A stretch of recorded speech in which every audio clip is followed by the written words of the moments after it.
First question comes to us from John Dunlevy. My apologies, I'm going to butcher that. I would say we have struggled to get zone dive going consistently this year. Any tips on how to practice this?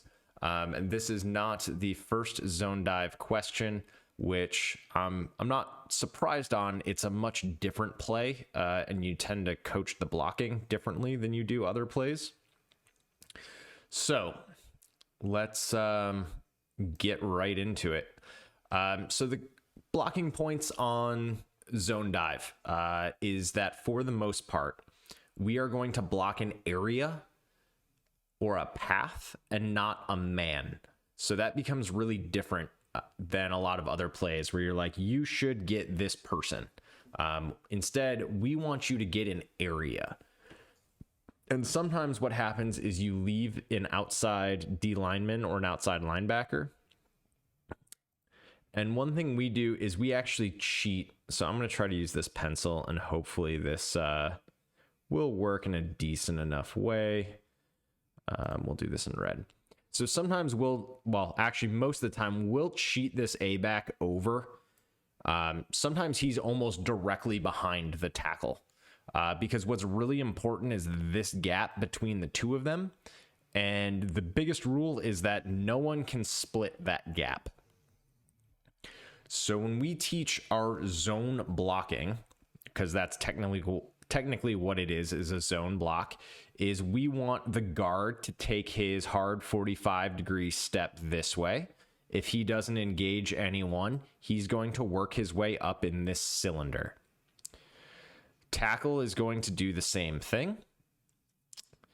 And our A-back is also going to do the same thing.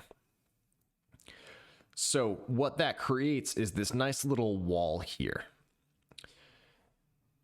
What this looks like in practice, and let's see if I can bring this up and be...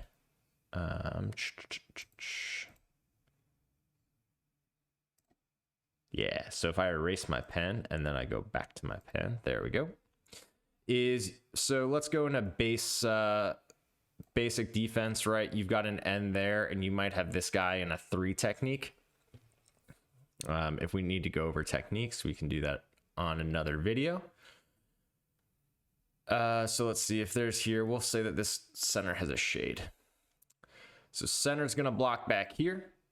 Our guard is going to take a step. We'll assume that there's no stunt from this tackle. So because he sees no one, he's going to work up to backer. This tackle is going to step. When he does that, he's going to engage this tackle and work his way up. And this A-back is going to do the same. So this A-back block is really where things get really crucial. Because this is why we cheat him over, because we can't have that penetration between this gap. So we try to take the air out of that pre-snap, but this guy, this defensive end, can only do a few things. So if he runs forward straight ahead, then the A-back's just going to grab him, hopefully get his head and his shoulder to the inside of that player and just drive his feet. Ideally, we want this to be low. We want our A-back to hit him with a flat back. We want him to flipper with his arm so as not to hold him. But we really just want to engage him there. If this end tries to do something tricky where he maybe squeezes down on this tackle or somehow tries to come into this gap, well, then this tackle is going to have to pick him up. Because if he's doing that, they're not going to send 2 guys through 1 hole. That probably means this guy's either going to come through that way or he's going to twist to the outside, which would be even better for us. The last thing this end can do, and this would be teams that like to play the option differently. If this guy's not a dive player, if he's a quarterback player, he might jump outside here. If he jumps outside, just leave him, right? This play should be hitting right about here. There's no way a guy who's outside playing quarterback is going to be able to make that going to be able to make that play. And if he does, good for him. Otherwise, we're just going to keep running forward. What I see a lot of A-backs do is if this guy goes outside, and I yell at my A-backs for this all the time, he's going to come forward and he'll actually turn his shoulders and engage that end.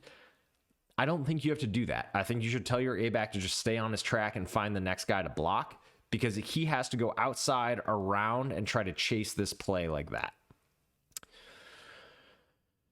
So those are the big parts of zone dive. And like I said, there was another question on zone dive in a little bit, so I won't bore you too much with that. I do have another video on zone dive if you are looking for something a